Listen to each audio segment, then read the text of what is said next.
can start with questions. So, Attorney, wait lang. Attorney, ilang beses po kayong nag-object during the opening statement of Representative Leila de Lima. Can you explain, sir, yung objection natin at paano po ito nakaka-apekto yung mga ganitong klaseng statement sa pagiging patas po ng impeachment trial? Opo. Yung sa atin po, no, of course, this is with all due respect to Representative de Lima. I have the utmost respect for her, so I did not mean to offend her at all. Ang sa atin lang po sa defense, no, it's just that nagkaroon na rin ng ruling, nagkaroon na kasi ng isang pagkakataon na nagkaroon ng state opening statement ang prosecution, and in a way, nagkakaroon po kasi ng tinatawag nating conclusions of law. Kumbaga, nailalahad na doon yung mga paratang nila at nabibigyan na ng konklusyon na may maling nagawa ang ating Vice Presidente. At sa pananaw ng defense, dapat yon ay, kumbaga, sa kanila pinapatunayan nila through their witnesses and not through statements. Kaya po, we really recorded our objection to such statements at nagpapasalamat naman po tayo sa patience rin ni Representative De Lima at nagpapasalamat din tayo sa ating presiding officer. Nakita naman niya yung point natin. Actually, ayoko po sanang mag-interject in the middle of her speaking kasi it's quite disrespectful naman talaga to do that. So I was really trying not to, except that ang magiging problema kasi natin, katulad noon, is pag nasa record na, kahit na pa-strike off natin yan, narinig na po ng ating mga kababayan at baka po makondisyon kasi yung mind sa mga kababayan natin, lalong-lalo na hindi pa po tayo naglalabas ng ebidensya ukol dito, kahit yung prosecution, at that time wala pang nilalabas na ebidensya. At lalong-lalo na dahil ang depensa ay hindi pa rin naglalabas ng aming ebidensya. So yun lang naman po iniiwasan natin. But I have to say that, again, I'd like to pay my utmost respect for Representative De Lima for being patient also with the objections that I recorded earlier. Attorney, sa first witness, hindi po kayo nag-cross-examination. Is it part of your legal strategy or talaga nakikita niyo lang na hindi na kailangan mag-cross-examine? Well, sa totoo lang, it wasn't really on the legal strategy side. It was more of, doon naman sa naging nakitang issue doon. Wala namang questionable, wala namang damaging na nailabas ang ating witness at regular lang naman na yung witness ay nag-identify ng mga cheque at hindi naman natin kino-question yun. So I didn't want to prolong the proceedings and be petty by asking questions pa kung hindi naman kinakailangan.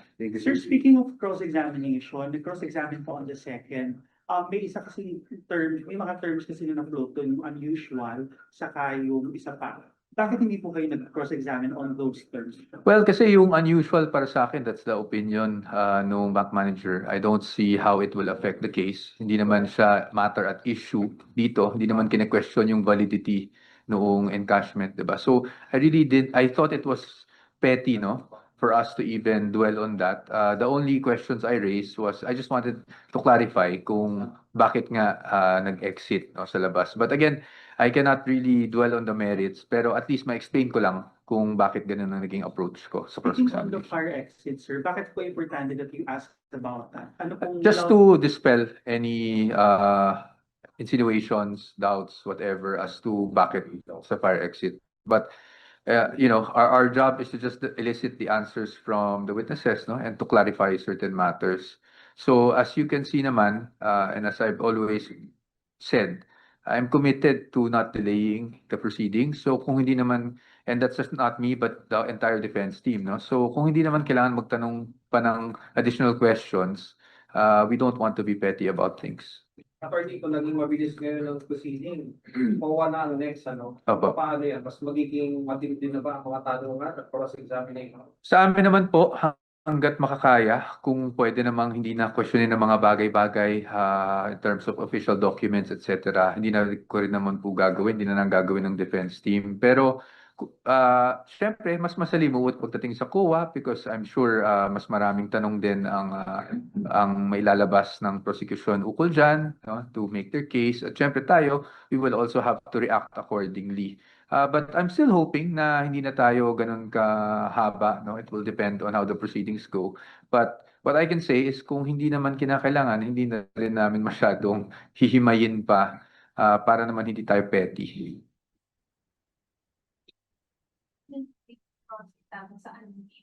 So what you do not accept, do not agree that this is an unusual transaction. Hindi naman po sa we do not agree. That is the opinion kasi of the bank manager based on her experience. So sa atin, kung yun ang opinion niya, yun ang opinion niya. But that doesn't change anything or that does not put anything at issue dito sa case.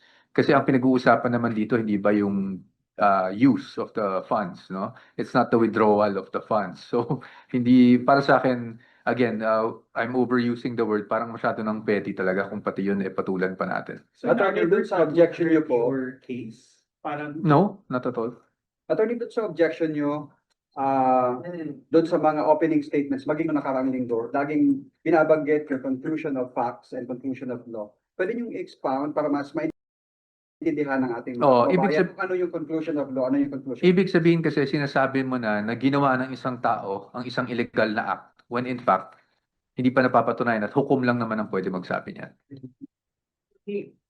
Bago natapos itong trial, ay binanggit si presiding officer, patungkol nga doon sa position nyo doon sa pagpapalit ng sequence. Opo. Patik po at ano bang dinahilan niyo doon sa inyong position paper? Opo. I cannot go into the details of that because as you know, talagang na-warningan na kami last week, no, about speaking and discussing the merits of the case in public or even all of these things that we file. But siguro para lang sa kalaman ng lahat, ang pinanggagalingan lang naman ng posisyon namin is where the burden of proof actually lies. And the burden of proof lies with the prosecution. So dapat tapusin nila yung kaso. Sorry, paliwanag na ulit yung sa fire exit angle. Kaya yung cross-examine yung question na yun dahil para maiwasan na maisip ng ating mga kababayan na tinatakas, di tinatago, kaya sa fire exit dumaan. Parang sinabi mo na hindi dumaan doon sa Meralco Avenue, di ba?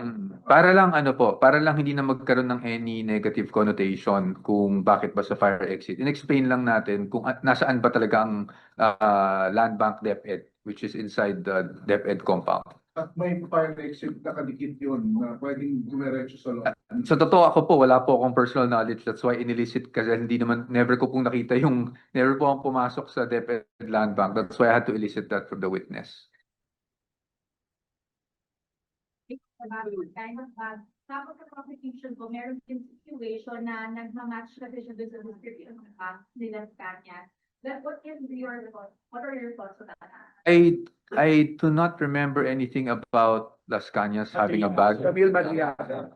Well, we'll have to just prove our point during our cross-examination of the witness Madriaga if he is in fact presented. Update on your foreign spokesperson? Wala pa po sa ngayon. Pag-usapan pa lang namin ng ating kliyente, ang ating vice presidente. Mas labag ayon sa defense sa pre-trial order yung pagbabago ng proseso ng trial. But I don't want to get into that, sir. I hope you understand. No? As I said, our main argument is that the burden of proof lies with the prosecution, and I'll leave it at that. Sir, sorry. Response lang, comment lang po sa insinuation na baka daw kaya ayaw ng defense na magbago yung arrangement dahil wala pa daw kung available na witnesses. Any comment or clarification? That's not true. Okay, thank you very much. Your comment on dun sa kay Senator Pia and kay Attorney Job about the splice. I do not comment on issues that I'm not involved with. Hindi po ako yung taong nakikisawsaw sa mga issues. Thank you very much. Thank you. Last po sana. Okay. Gusto ko i-aakyat sa Supreme Court if napag-usapan na po ba ng defense team yung subpoena po sa financial record. I'll let you know once there's an update on that. Thank you. So,